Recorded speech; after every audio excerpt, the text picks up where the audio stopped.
Hey guys, it's Danny. Alrighty, today we're gonna have a sort of a discussion, but don't worry, I do have practical examples as well, and even if it's not a tutorial, I always consider discussions very important. Now, along the time, you might have already heard me say Orchid Lottery this and Orchid Lottery that. In some cases, it was easy to understand maybe why I said it, but in other cases, maybe not so easy. So today I will exemplify and I will go a little bit into the details of what I mean by this Orchid Lottery. So here is the practical example. What you see in front of you are two Dendrobium nobilis.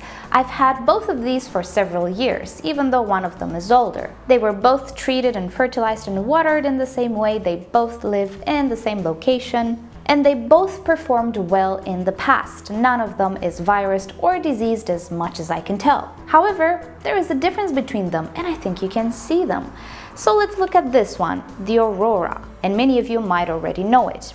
Here we have some new growths which were produced last year that are super tiny in comparison to the normal growths this orchid can produce. While on the other hand, this is the Comet King, well, we're doing pretty well. The new growths are pretty tall and we also have flower buds on the new canes. So why the difference? Well, here is where the lottery comes in. The rules of good orchid practice say that we should not repot or disturb the roots of a Dendrobium nobile or any deciduous Dendrobium or deciduous orchid or orchid which has a distinct vegetative growth and a distinct rest in the season, when these orchids are in the middle of their vegetative growths. Let's translate that a little bit. The best time to repot these orchids is right at the beginning of the vegetative growth, when new shoots, new canes, new pseudobulbs are produced, new roots are produced, usually right after blooming. Middle of vegetative growth would be pretty much when the new canes are halfway done or close to finishing their growth for the season. Repotting should be done in the middle of growing season only if we must. Translation: if the outcome of not repotting is worse than the outcome of repotting, then we should definitely repot. And this was the case for these two.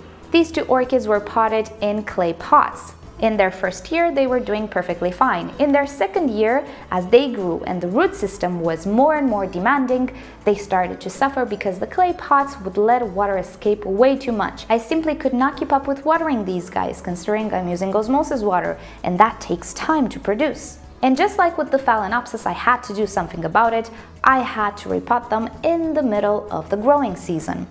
The outcome, well, as you can see, it's pretty different. One of them is seriously set back and I can say goodbye from the flowers this year. I see no bud on this orchid, while the other one does have buds. It doesn't look all that bad, and overall, it's not really set back. So I think you can see how the word lottery can apply. It is a lottery, and you never know if you're gonna win or not. In our case, the Orchid Lottery means nothing good. If you win the lottery, you're not gonna be happy about it. The rules of good practice say that an orchid can be set back if you repot it at the very wrong time for it to be repotted. Will this happen all the time? No. The chance of winning the lottery is always there. When will you win the lottery? With what orchid?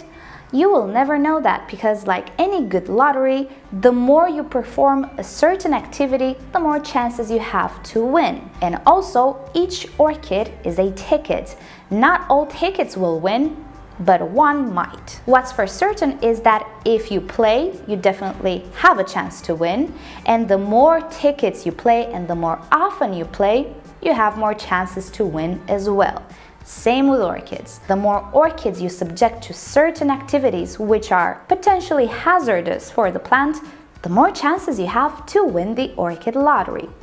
But let me put something even more into perspective. Most of us here have videos explaining why it's not okay to do certain things and issuing warnings against bad practices such as watering from the top and letting water stay in the crown, or not watering with ice cubes, or not repot certain orchids at certain times of the year. These are all warnings we do in our videos because we've experienced them. However, if you look through the comment section, you will always find those people who say, well, that never happened to me, therefore you're wrong. Or, well, that never happens in the wild, therefore you're wrong.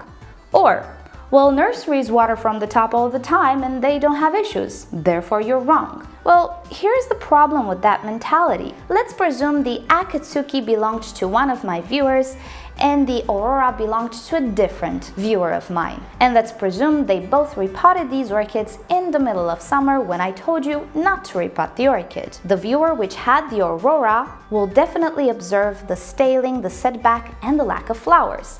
And he will think, oh, this girl was right. The other viewer that repotted the Akatsuki notices no real setback or not enough to consider it a threat, and he will also experience flowers. He will think to himself, oh, this girl is wrong, she doesn't know what she's talking about. The truth?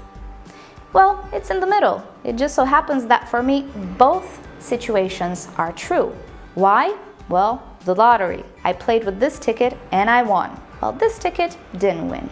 Now, to add to the lottery, there are actually ways to improve your chances that you will win or to decrease the chances of winning. And remember, winning is bad.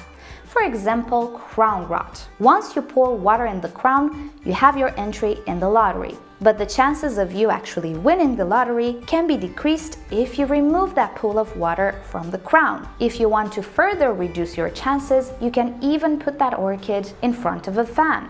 If you really want to decrease your chances of win, you can even use a systemic fungicide. If you, however, want to remain with the standard chances, you can obviously leave that water sit in the crown and wait it out. At some point, you will notice if you won or if you lost. Now, these rules of good orchid practice are not rules written in stone. Obviously, you can do them, and most orchid growers do take risks, but they do try to minimize their risks. But as a society, whenever we see the potential for something bad happening, we do issue a warning. And I'll give you an example that I gave to one of my viewers in the comment section. You know that road sign which says warning, falling rocks? Well, let's say you drove that road and no rocks fell. Also, let's say your friend Bob drove on that road and no rocks fell. Would you go and say publicly that there are no rocks falling on that road and the authorities are wrong? Not really. Why? Because you're too afraid that it might be true, and because you see a sign there, you think deep down, you know what, better safe than sorry, it's my life we're talking about here, I might as well be very careful. It's the same with orchid growing. These rules are just warnings because they did happen in the past. But because orchid growing doesn't really affect our lives all that much, we're more inclined to just ignore them or to believe, you know what, I don't think they're true, let me see if they're true. Well, nothing wrong with seeing if something is true or not. This is actually the best way of learning something, through failing. And if you know my videos, you know that I showed you a lot of fails along the years. All of these experiences tell me something, and all of my videos are made because of these experiences. And whenever I issue a warning, just like anybody else who writes an article or makes a video about orchid growing, they will issue this warning for people who actually will not enjoy losing an orchid. And just like I and you and everybody else started, there are many people just starting their journey with orchids. And not all of them are okay with learning through failing. Because orchids cost money, they don't just fall out of the sky. Some of us might have money to buy orchids and not feel bad if something dies. Others might not be so lucky, especially considering very young orchid growers, which maybe use their allowance money or ask money from their parents just to buy an orchid. If something bad happens to that orchid, you can imagine that a child would be devastated. And not only, some orchids are just so expensive that it will surely hurt your wallet if you lose them. So it really depends on your perspective and how you take the hobby. Of course, you don't need to follow all of these rules. If you think they're wrong, experiment it.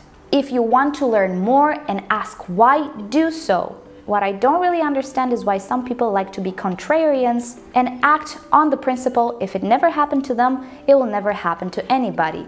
But I guess experience will pretty much tell you in the end what you need to do. Learning through failing is very effective, but is costly.